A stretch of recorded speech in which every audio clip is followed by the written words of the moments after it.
Isabelle, and this summer my project was focused on Arbuscular mycorrhizal fungi, or AMF. And AMFs are soil microorganisms, and they colonize the roots of terrestrial plants.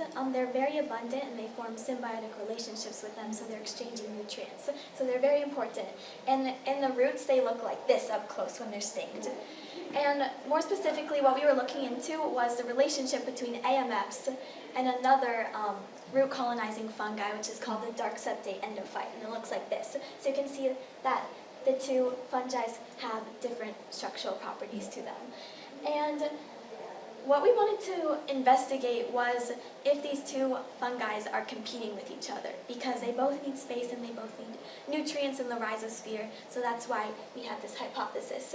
And we wanted to know, is the DSE producing some secondary metabolite that's inhibiting the growth of the AMF fungi? And so this led us to our experiment, where what we did is we cultured the DSEs in our lab, and we took extractions from our cultures with organic compounds in the DSE metabolites.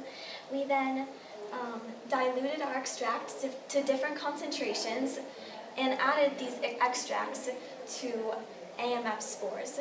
And from there, we waited a little bit and we observed the effect of the extracts on the germination and the growth of the hyphae, or the hyphal elongation of the AMF.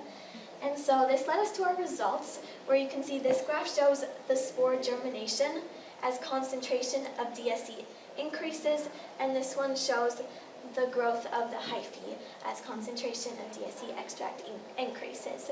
And we have our two isolates, D5 and D65, which are our DSE extracts. And so you can see from both these graphs, generally, as the concentration of DSE extract increases, the spore germination and growth of the hyphae decreases. So we have like a negative relationship. So that does suggest to us that there is some inhibitory metabolite from this fungi, the DSE, that's inhibiting the growth of the AMF.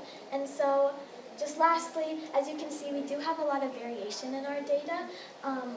So this may be due to a small sample size, so in the future it would be really important to maybe repeat this experiment with a larger sample size and maybe over a longer observation period, and that would probably give us more definitive results and insight into the interactions between these two super cool fungi.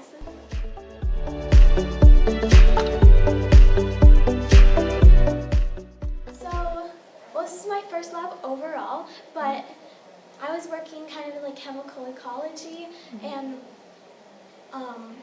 I was surprised that I was working with fungi, because this is like a plant research experience. So it was actually really cool, because I never thought I would be working with fungi, which are a whole different kingdom. So I just kind of enjoyed learning a lot about something I had no experience in.